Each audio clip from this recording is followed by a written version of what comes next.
Alright, here goes nothing.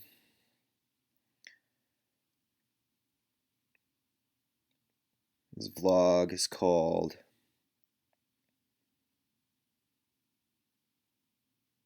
It's a Bird's Eye View. No, it's God mode. No, it's playing God. No, nah fam, it's geography. That's what that's what this vlog is called. Let's say right away. Anything that follow everything that follows is that follows use is it's just an exercise of it's just a story. It's an exercise of historical fiction and science fiction.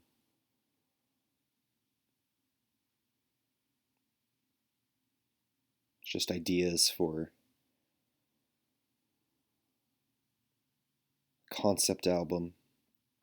It's ideas for a D&D campaign, for a Call of Cthulhu campaign.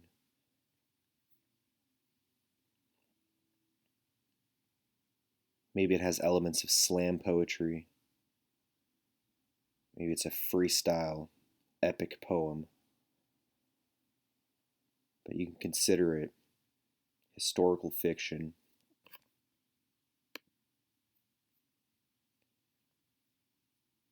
and science fiction.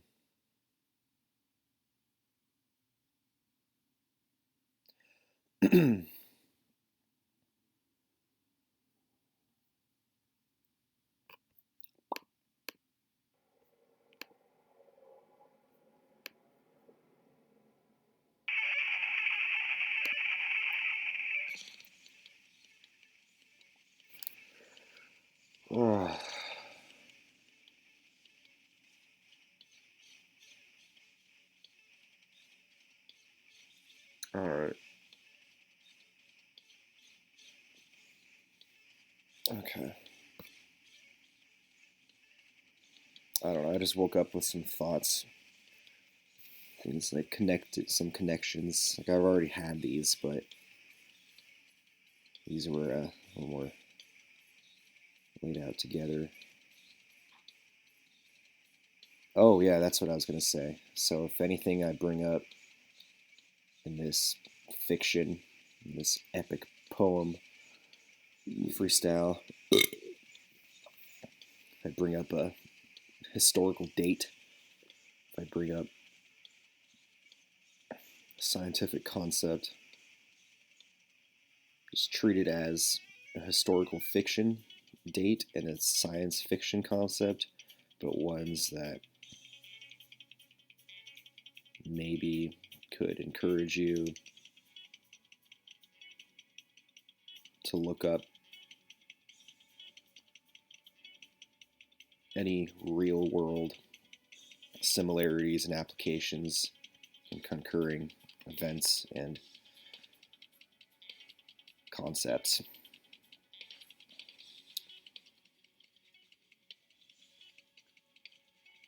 I love using Google Earth Pro. It's a really nifty tool. It's good for storytelling. This is not a bird's eye view because birds don't go this far into space.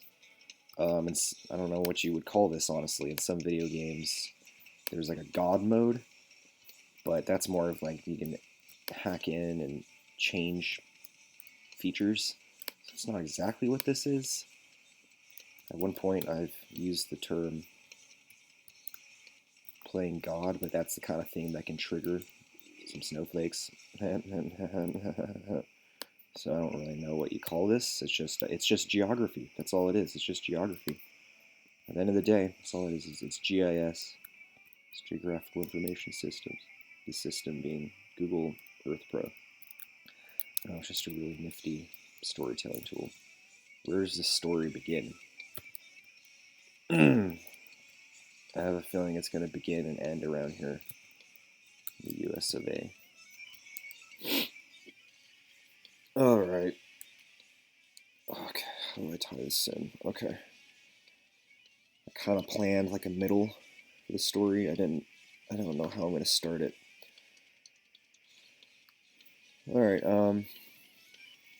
don't know. So I'm a big fan. I've been a lifelong fan of history. I guess historical fiction too. Also science fiction. Things like alternate history, role-playing games, world building, that kind of thing, storytelling. For a while, I've tried to keep up with certain kinds of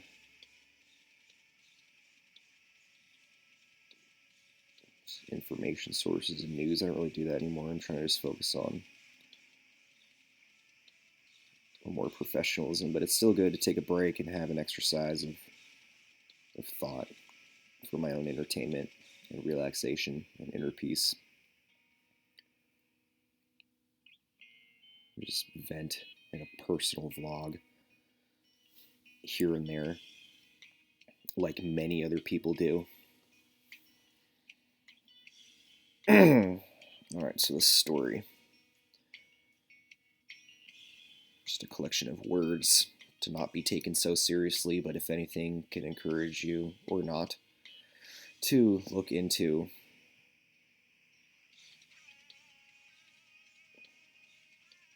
events and concepts around you in your own world that are similar to events and concepts that I may refer to in this story. I'm not saying I know all of this as fact. I'm saying it's just a story.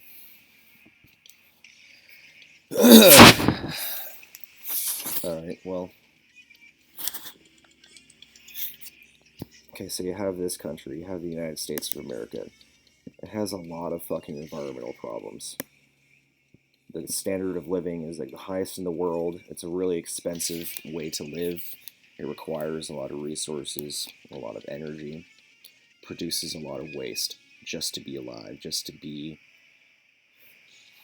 as American society expects you to be. And if you don't be that way, you're seen as different. If you don't live how most other people in this country live, if you don't have as large of an environmental impact as other people in this country, you're seen as different just right off the bat. What's normal is to use a lot of resources, to have a large impact on the environment, to have a large ecological footprint, and to produce a lot of waste, consume a lot of energy. That's the norm. That's what's standard in this country. And there are some 7 billion other people in the world that, the bar is already set to live that way. So when you have places where people don't live that way, at some level they expect to someday be able to live that way, because the bar has been set, standard of living for not just this country but kind of the world. The standard has been set. So like, why should some people live a certain way and other people can't? Sure, there are historical and economic and geographical reasons why certain people live certain ways in different countries and different implications from historical events. But at the end of the day, we're just a bunch of Homo sapiens living in different ways, and some of us are living more comfortably than others. So I can't speak from experience, because I, the storyteller, am living here in the USA with a certain standard of living, and I don't know what it's like to live in another kind of standard of living. But I can only imagine that there are at least some people that are living in a way that's less of a standard of living, that feel like they deserve to live in a way it's in a higher standard of living. So that way of living has some costs. on not just the land and environmental systems in the United States' land and exclusive economic zones and territories, but also some implications, some environmental impacts outside that affects other people in other places too. I'm going to try to get through this video without even mentioning climate change, because that's like a political debate when it always hasn't been, and it wasn't always that way. There was a time when both Republicans and Democrats, liberals and conservatives could both talk about it and agree that it's happening, but that's just not the case anymore. I'm pretty sure that and this right here is the only time that I'm going to mention climate change in this video. And that's it. I'm done. So the U.S. has a lot of environmental problems that affect other people, that affects their own people, that affects people all around the world.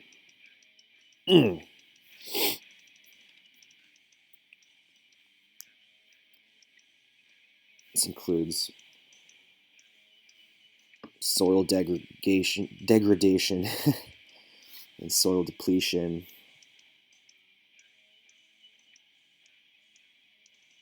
pollution, waste products,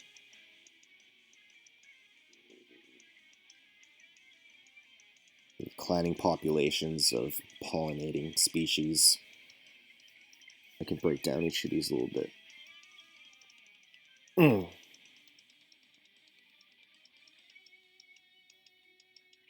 there's a lot of farming,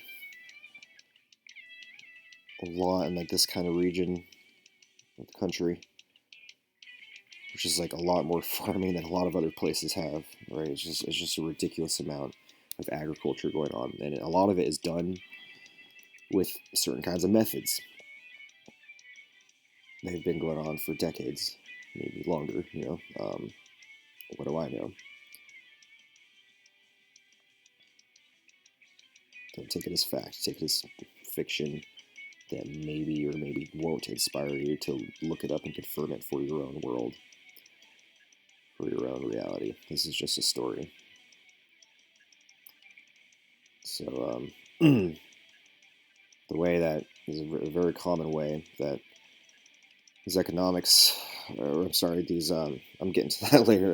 That this agriculture is performed. You grow, a lot of people will grow one crop in a large area, and then they'll only grow that. And the way that they grow it too. Okay, so when you grow the one crop, when you practice monoculture, it sucks certain kinds of nutrients out of the soil, and that soil doesn't have an opportunity to replace it. And in some of the ways that monoculture is practiced, it leaves the soil exposed after a harvest for long periods of the year, so that that soil, which is it's not just dirt, it's soil, has certain chemical and mineral compounds and combinations in it that allow for life to thrive in it.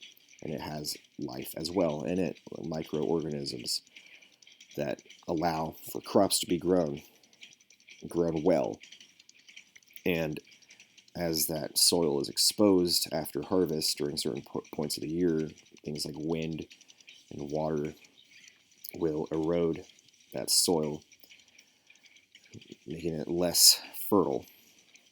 And as this keeps happening over years, so the quality is worse, more fertilizers are required, especially when they're artificial. Then that creates a negative feedback loop, which it's just not as good for the soil as is an organic fertilizer.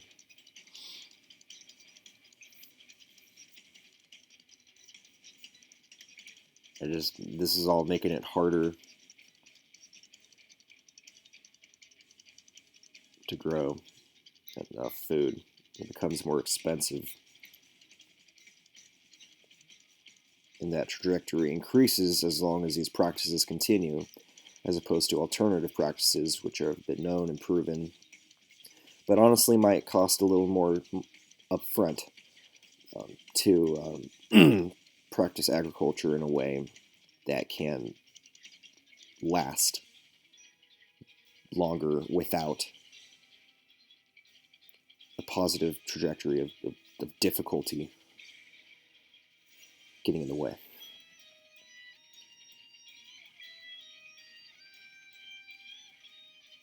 So that's soil. Next, let's talk about, also related to agriculture, a lot of agriculture is possible. Certain kinds of crops,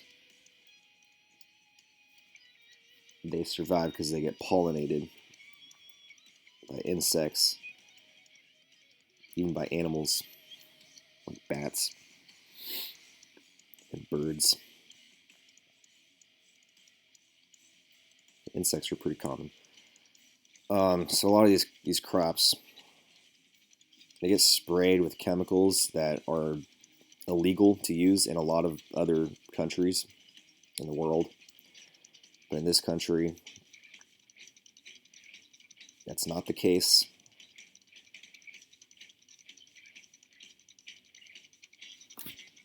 A lot of money is made off of using these chemicals.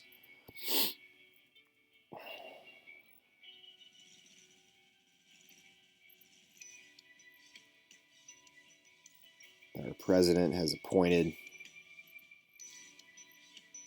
people from those companies that profit off of the use of these chemicals. Our president has appointed, at least by this date here, shown on screen, so at least by then, since then I'm pretty sure it's still going on, it's appointed some of these people from these companies that make profits off of spraying these chemicals on our food for whatever reasons that they have, right? That's not the point, but they are appointed to regulate our environment and to say what can and cannot be sprayed. So that's called a revolving door policy. They get their own people in, and then they're more likely to allow their own people to keep practicing what they practice. If they get their own people in as the people that get to say who does what in regards to this kind of practice, then their own people are more likely to be able to continue to practice what they practice.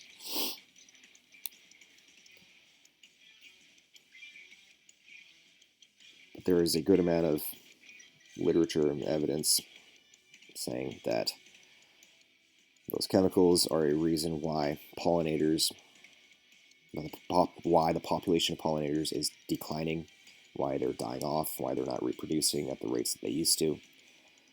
And it's just a generalized negative trajectory of their populations over time. The y-axis being population, x-axis being time. As time goes on, populations go down for these pollinators, and in a lot of cases, what is found in these declining populations is a presence of these chemicals. I want to say, don't accept it as a fact, just accept it as a tidbit of fiction that you might want to, maybe you do, maybe you don't want to look into it on your own about the world that you live in around you. This is just a story. I'm pretty sure that I want to say that populations of these pollinators that are not declining, there is not a presence of those chemicals, but in the populations in which there is a generalized downward negative trajectory of population over time, that there is also a presence of these chemicals. Not all of them, just some of them, whatever. So why does that matter? Because these species, they pollinate a lot of the food, something like 30% of either the kinds of food or the total volume of food. That is unclear to me. Regardless, maybe that can encourage you to look into it yourself. Maybe it won't. Maybe you don't care. Maybe it's good enough for you that you're accepting that I'm saying that this isn't true information, or that shouldn't be considered that because I'm not providing sources. So maybe the statistic has changed to 31%. So maybe with what I just said is different. Maybe that's so like it's all subjective according to when and where. Just look at a different place and a different time, and the same statement might not be true.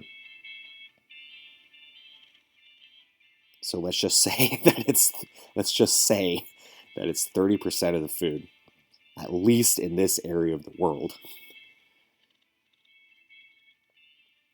is responsible for exists because of these pollinating species that allow it to exist by pollinating the food. And as they go down, then that process of pollination won't exist.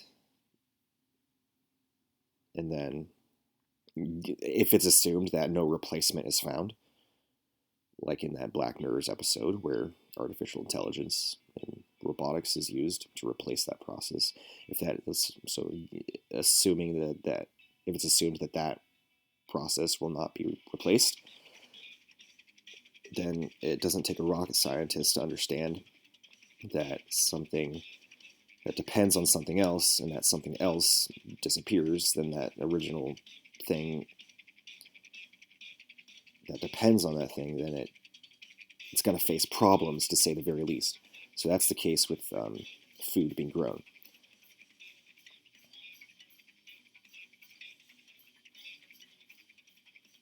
Okay, so that's soil, and that's pollination. Next is pollution. I'm going to talk about two kinds. I'm going to talk about chemical and municipal solid waste.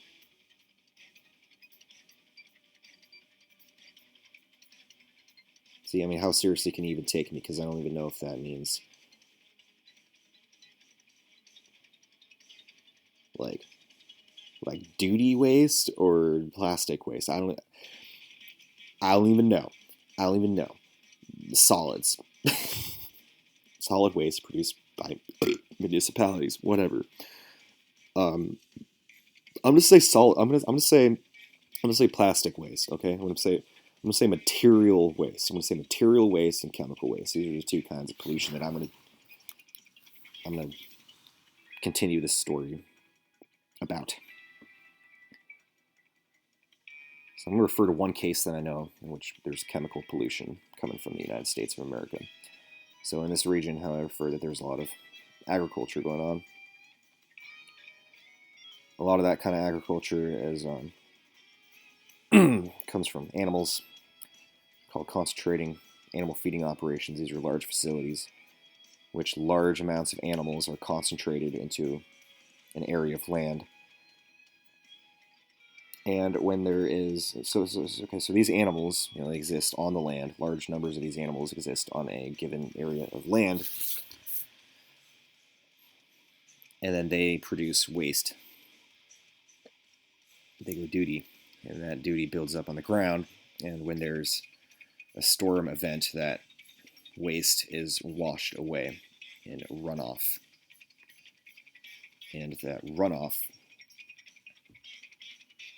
keeps running off on the ground, and eventually it makes its way south into here in the Gulf of Mexico. So once it's in the Gulf, it starts at the coasts, and it contributes to a process called eutrophication, in which the oxygen in the water depletes. And as the oxygen depletes, all the life that depends on that oxygen dies. Produces what scientists call a dead zone. And as the pollution keeps increasing, these dead zones keep increasing outwards and outwards. There seems to be no sign of this stopping because the root problem is not being addressed. Okay, so that's the chemical pollution that I'm going to refer to. And there's solid pollution. So this standard of living in this area of the world that I mentioned, it produces a lot of waste. Straws, you know that one, plastic straws, that's one of them, but there's also a bunch of other kinds of waste too that's been produced. I'm only going to refer to this area for now. There are other areas that are producing a lot of waste too. I'm just going to refer to this area because that highest standard of living has a high volume of waste. It has the highest per standard of living, per capita, per person. It's the highest. Not by total population of the country, but by each person producing, on average, each person of a particular country producing their own volume of plastic, other kinds of material waste as well. It's the highest anywhere in the world. So a lot of that ends up in the oceans. I refer to the Pacific Ocean specifically. A good amount of it ends up here, and as more plastic pollution, material pollution builds up in the ocean, it's generally not good for the things living in the ocean. They die. And their ecosystems become less stable. Generally, part of that ocean ecosystem, a lot of the Earth's oxygen comes from ocean ecosystems. And as ocean ecosystems become less stable,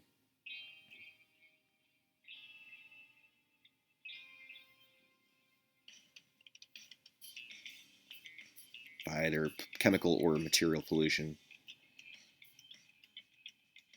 that looks worse for the systems that produce that amount of oxygen that many things rely on to live. Many living things rely on to live. Those things could be either in the ocean, they could be on land. But that oxygen coming from here is important, and when the systems, the environmental systems that produce that oxygen are threatened by an influx of material pollution, even chemical pollution, that looks bad for a lot of living things. Okay, so those are like 3, 4, whatever environmental problems that are really bad for humans.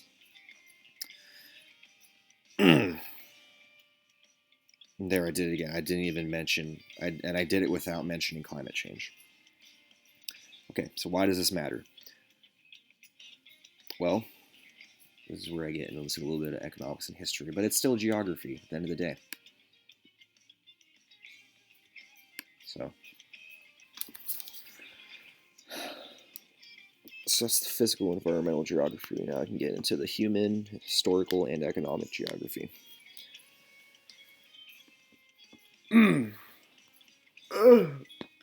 5-second break. Okay. Alright, so next part of this story.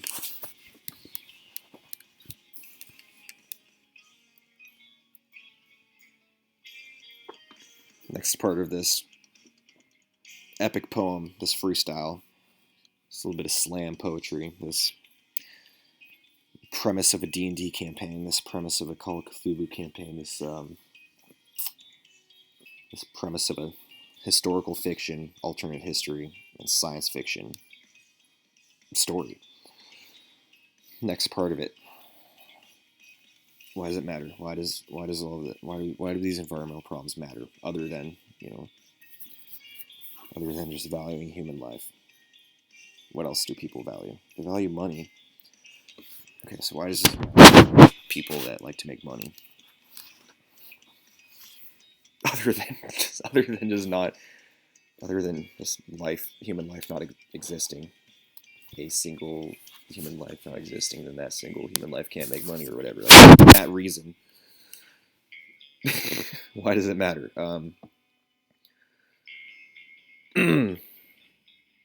Okay, so Ugh. Okay, so if those environmental problems make things difficult for Americans, okay, those environmental problems from this country make things difficult for people in this country. They do and they will, and as those negative trajectories are not addressed and corrected, the impact will only increase and become greater as time goes on.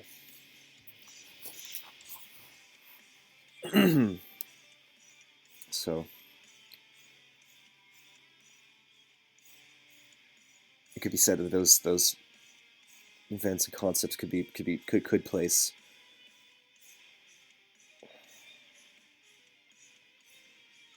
like a financial strain, could be a financial burden. Like as those like okay, like for instance, like if you let's just talk about the food, because I used to refer to a book from university, from a class of food security.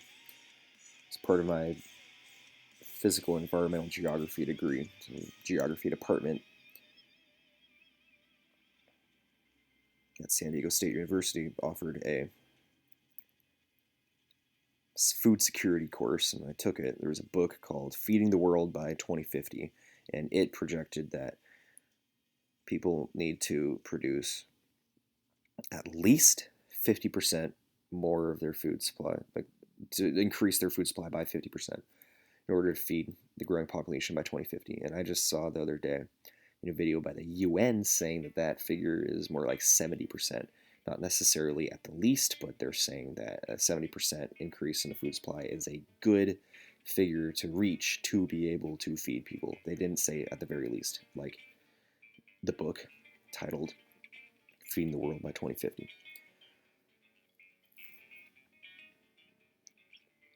So food has a price in this society. This society uses money to buy food. And the food supply decreases, like by decreasing soil quality and presence in general, as well as decreasing pollinators. And then if there's less of food supply, supply and demand, less supply, demand could be the same, but then on that kind of graph, then the price goes up. So prices of this country's currency, okay, so when prices of things that this country's currency is used to purchase, when that goes up, that does affect the value of this country's currency. And why that matters to a lot of other people is because a lot of other countries back up their own currencies with the US dollar. That is the case because of some historical events. Those events being that in World War II, I believe this took place in, I don't even know. It was either 1940 or 1942. Was it after? No, it was before. It was after. Was it before or after the United States got involved in the war? Might have been 41. I think it was 1941 when the Nazis took control of a large portion of continental Europe, leaving British Isles, this portion of Europe, on the brink. They were doing their struggle. The Nazis here. The sea separating them, so they're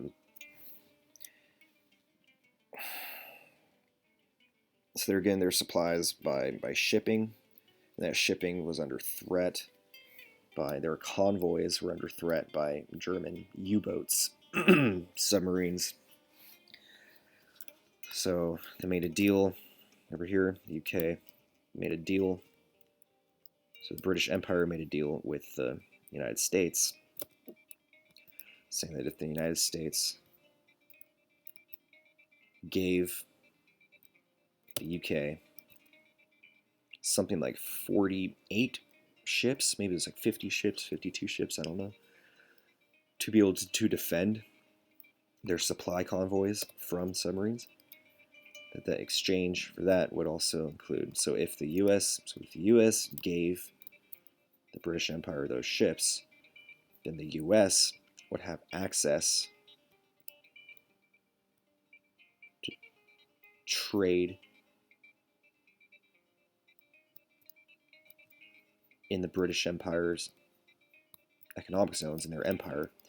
The U.S. would be able to conduct that trade with their own currency instead of the currency of the British Empire, the pound.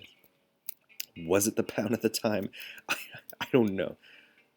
Like a shilling was a thing at one point. Whatever, I don't know. Usually when you think British Empire, you think of like older than that. And you think of maybe an older currency. I don't know. For story's sake, let's say it was the pound. I don't know. I don't want to just say all these things that I feel uncomfortable saying these things that I'm not providing sources for.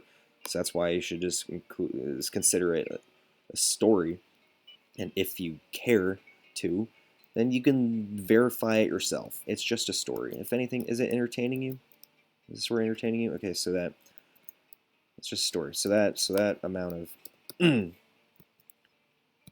ships coming from the U.S. was given here, but in exchange, these guys over here, the U.S., then were able to trade with their own currency instead of usually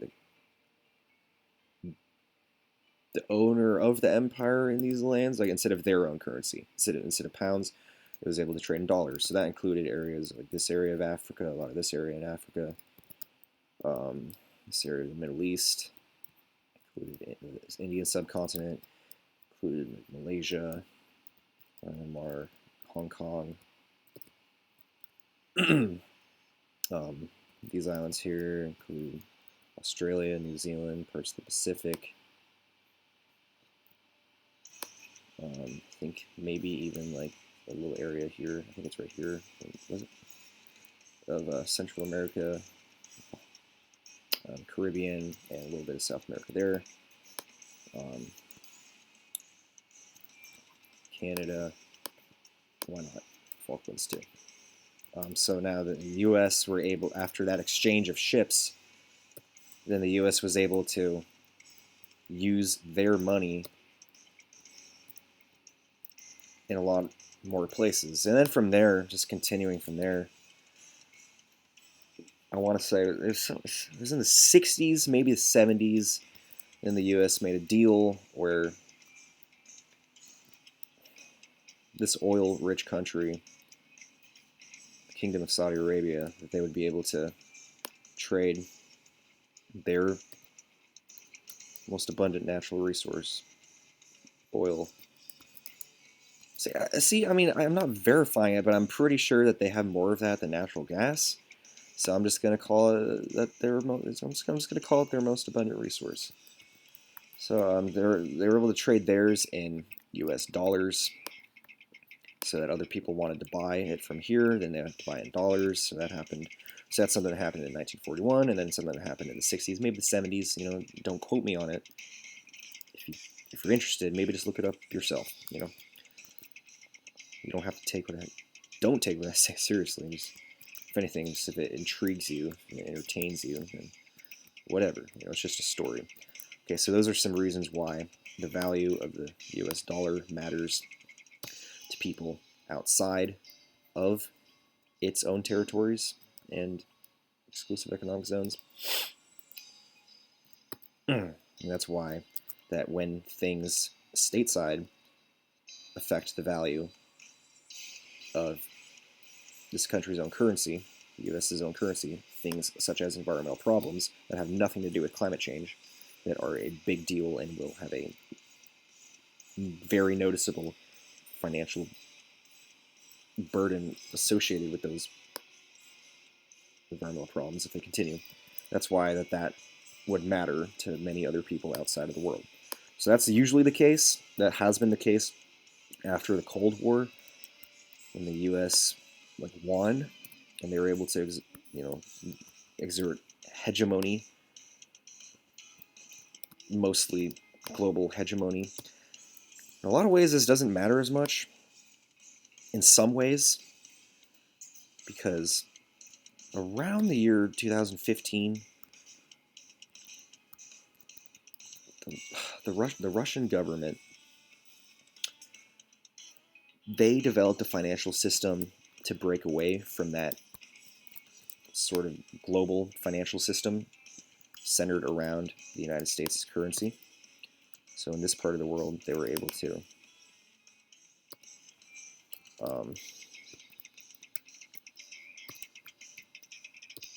develop a financial system that was independent from the global financial system centered around the United States' currency. So what this the Russian system included was, so it's a state system, government financial system that is centered around blockchain technology. It's kind of technology, virtual currency, where the value is placed around. Traditionally, it was said that it's for the people, and the value of these virtual currencies is set by a set number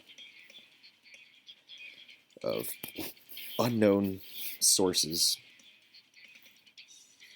data miners, that set that value. Maybe now that value, those sources is no. I don't know. I don't know what I'm saying. It's just a story. It's just a premise of a story.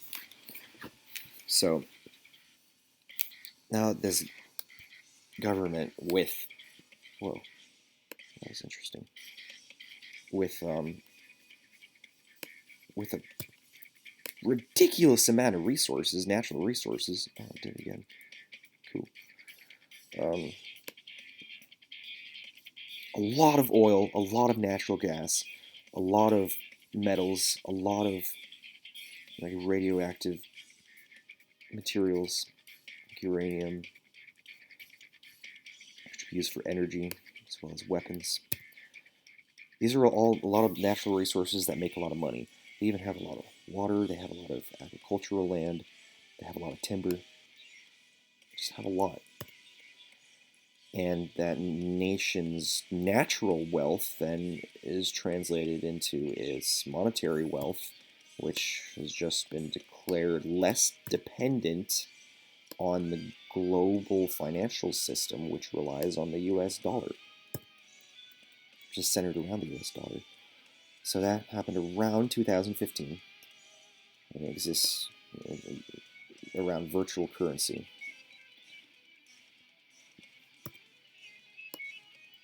And then China decided to participate in that same system,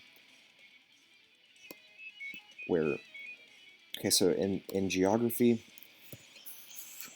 global politics, in geopolitics, there are some key countries whose economies are so powerful and influential compared to others that what happens there matters to other people around the world. So where it used to be the case where what matters financially in the United States matters to a lot of other people. In the 21st century, what also matters is what happens in the country, financially in the countries of Russia, China, India, South Africa, and Brazil. It's called BRICS. B, Brazil. R, Russia. I, India. C, China. S, South Africa. So what happens in these countries?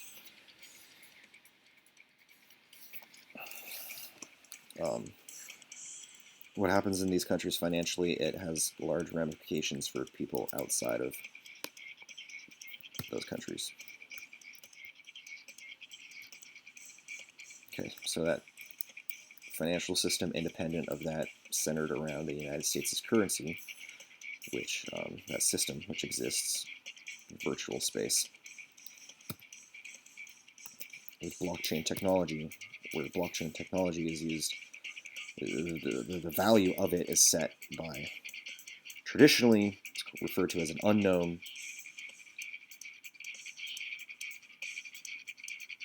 just set group number of data miners that just sets the value of currencies, right? So, but with this system, with this state system implemented by the Russian government, it could be safely said that that system, that financial system, the value of it is largely set by the natural wealth and other kinds of wealth occurring. It's centered about where this system takes place, which is Russia. So you have all these natural resources, like the largest oil and natural gas reserves on the planet known, as well as lots of nuclear energy sources, comes from here. So it could be safely said that so these natural resources from this government is setting a lot of the value of this financial system that is independent and can operate independently from the United States. So after that happened around 2015, then the Chinese government gets involved and they join in the system, they link in. So they consume a lot of resources, and now they can buy those from Russia without the United States being involved. Then, as history progressed, as time went on, then Iran got involved as well. They are a large holder of natural resources of oil and natural gas. So once they got involved, then people could purchase their gas and oil without using the US dollar, which used to be the case for a lot of natural resources. Their values used to be set by the US dollar, but now it's set by, these countries involved. And then another oil-rich country got involved in this same system, Venezuela. A lot of oil there. So then they got involved too. Their government. So now it's 4 of these governments. Now they were able to, at this point in history, then they're able to conduct transactions for natural resources without regard to the United States' currency and its value. Not directly, at least. Not directly relating to its value. Because they're still a part of a global economy in which the value of the US dollar matters. But indirectly, they're able to make more decisions. Did I say directly or indirectly? They're able to make more direct financial decisions around natural resources. Even just beyond natural resources, just financial decisions in general.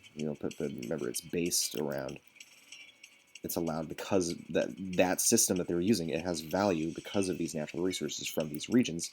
Now, at this point in history, now these 4 governments are able to make those kind of decisions with less of a direct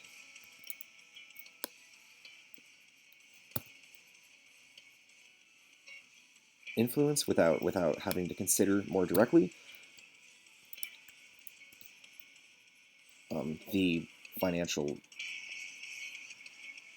system formerly globally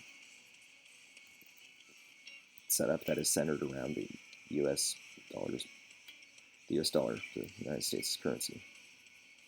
So they're able to do that. And then it got really weird. Then in 2018, then the European Union also decided to trade in that system, which is independent from the United States dollar.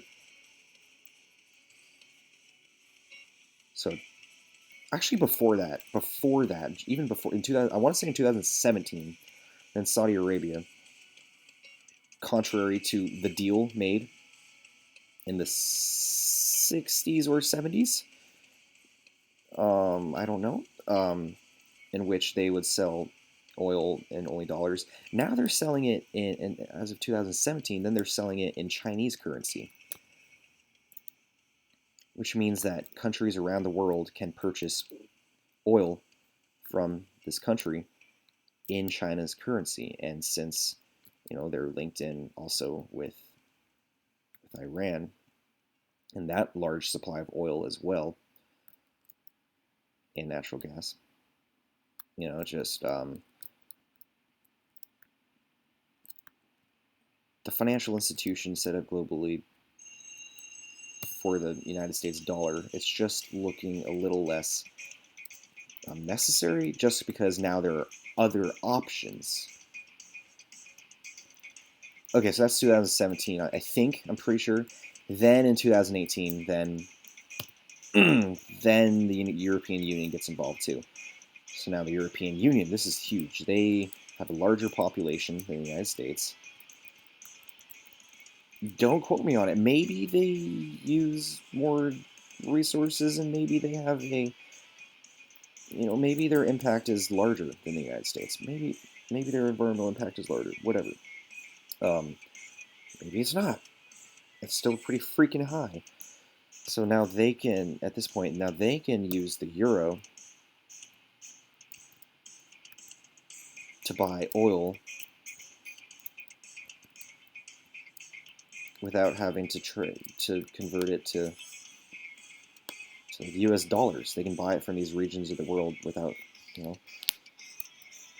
And then I don't know this for sure, but it would make a hell of a story if around late 2018 that global banking system, financial system, then also decided to get involved in this, and they start to use this same blockchain technology then to make transactions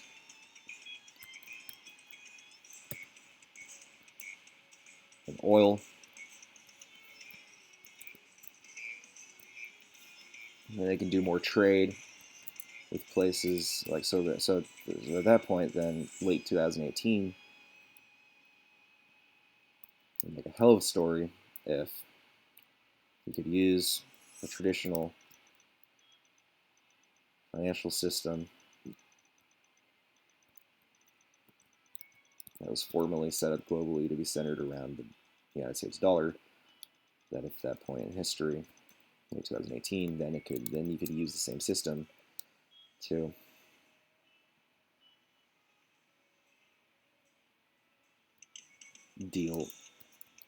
make deals, trade deals, just exchange commerce in these regions of the world that are a part of that newer blockchain system, finance valued largely by those countries' natural resources.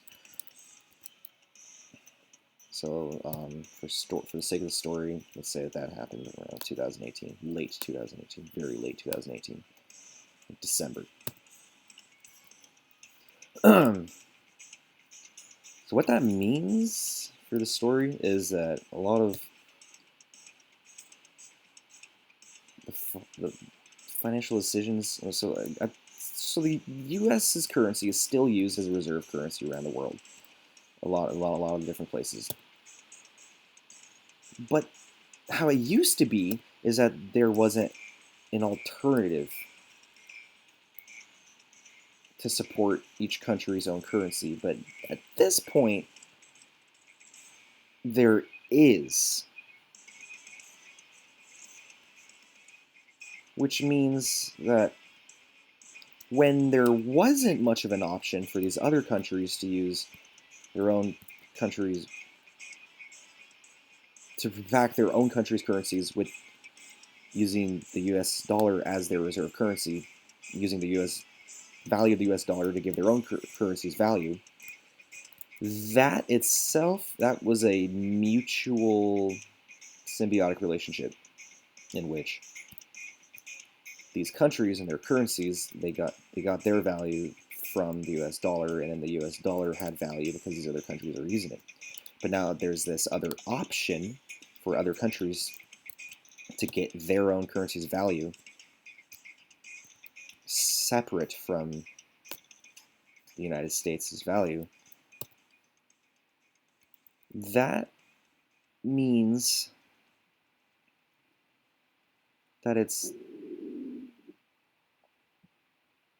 less guaranteed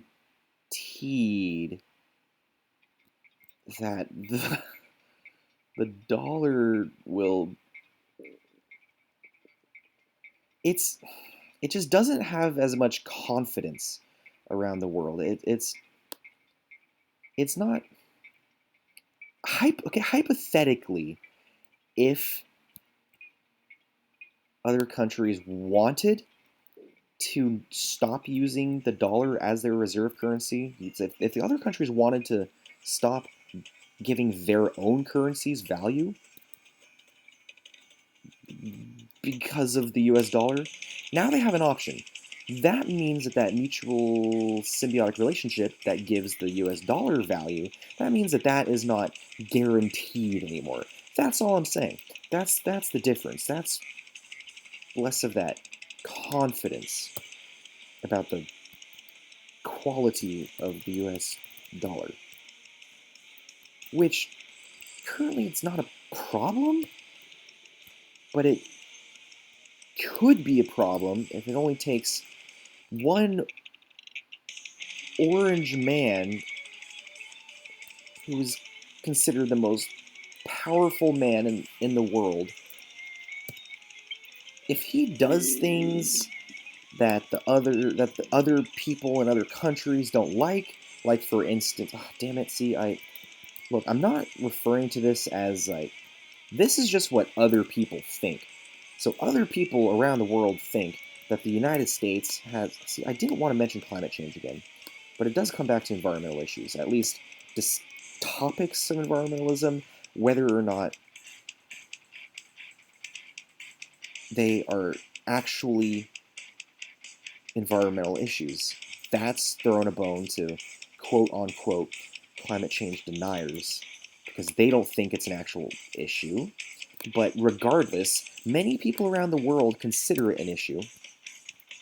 So if people around the world don't like that the United States is not in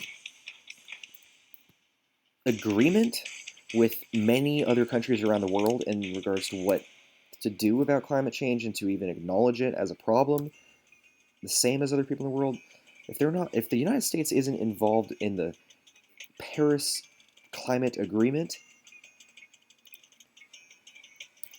other countries might not like that, and they don't. It only takes the most who's considered the most powerful man in the world, some orange guy. It only takes him doing something that many people around the world don't like, and many governments around the world don't like, for them to.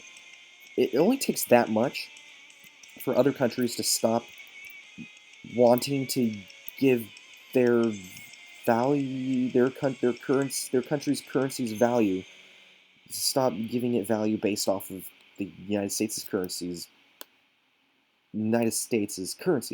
and then now they have the option of this independent blockchain financial system.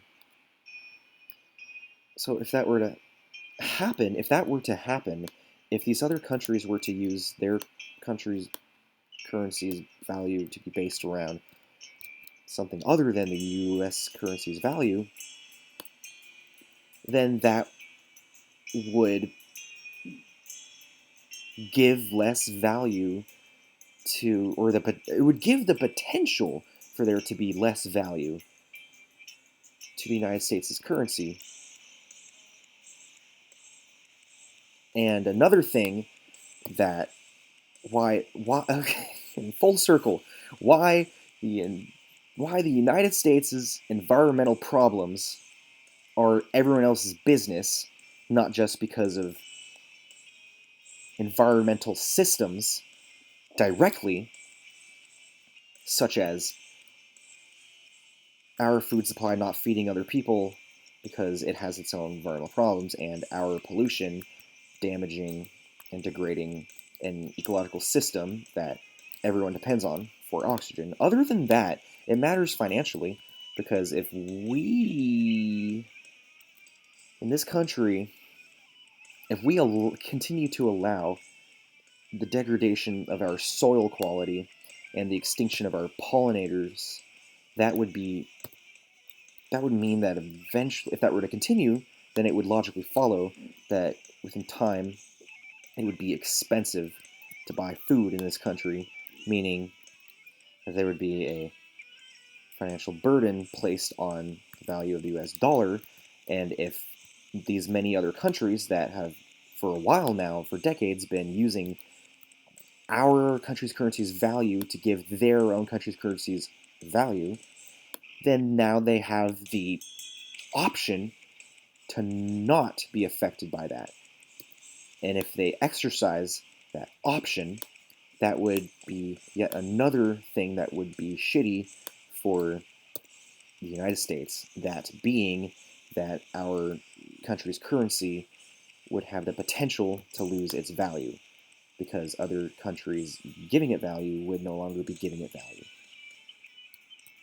All because we don't get our shit together and fix our environmental problems when we know that there are solutions and we don't do them. So that's why the United States' environmental problems matter